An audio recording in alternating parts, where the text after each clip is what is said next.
नमस्कार मित्रांनो, स्वागत आहे तुमचं एका नवीन व्हिडिओमध्ये। आणि आज आहे 9 ऑगस्ट आणि 9 ऑगस्ट म्हटलं म्हणजे जागतिक आदिवासी दिन आणि आम्हा सगळ्या आदिवासी लोकांचा हा आज सण आहे आणि तो सण आम्ही खूपच आनंदाने साजरा करू। आणि हर्सूलमध्ये तर खूपच गर्दी असणार आहे। आज जाऊयात, बघूयात हर्सूलचा आदिवासी दिन। मी तुम्हाला दाखवेल कशा पद्धतीने साजरा करतात आणि किती आनंदाने साजरा करतात, किती जल्लोष असणार आहे, म्हणजे हजारोंनी गर्दी असणार आहे हर्सूलमध्ये। चला तर तो जल्लोष बघायला किती आपले आदिवासी लोक या कार्यक्रमाला उपस्थित राहतात ते तुम्हाला मी दाखवेलच। चला भेटूया हर्सूलमध्ये। तर आज आदिवासी दिनासोबतच नागपंचमी सुद्धा आहे आणि माझ्याकडून तुम्हाला सर्वांना आदिवासी दिनाच्या आणि नागपंचमीच्या हार्दिक शुभेच्छा। तर आपण आदिवासी दिन का साजरा करावा, तर आदिवासी ज्या आपल्या संस्कृती आहेत त्या जपल्या गेल्या पाहिजे। म्हणजे ह्याच दिवशी नाही तर प्रत्येक दिवशी आपण आपली आदिवासी संस्कृती ही जपली पाहिजे, ती तशी टिकून ठेवली पाहिजे। आणि आपल्याला स्वातंत्र्य मिळवून देण्याचं जे काही काम केले महान लोकांनी, त्यांना परत एकदा मानवंदना करण्याचा आपला हा आज दिवस आहे। तो आपण खूप आनंदाने आणि मस्त एकदम मजेत साजरा करूयात।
डोंगऱ्या देव घेऊन आलेले आहे। डोंगऱ्या देव, कोणता देव? डोंगऱ्या देव, डोंगऱ्या देव।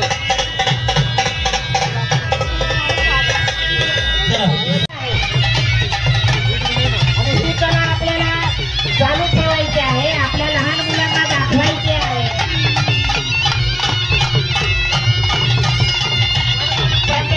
प्रत्येकाने ह्या कलेचा आनंद उपभोगायचा आहे।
कार्यक्रम यशस्वी होण्यासाठी सामाजिक क्रांती सामाजिक बहुद्देशीय संस्था हर्सूलचे सन्माननीय पदाधिकारी नितीन भाऊ लाखन, त्याचबरोबर तुकाराम तांबडी सर, रवी भाऊ भोये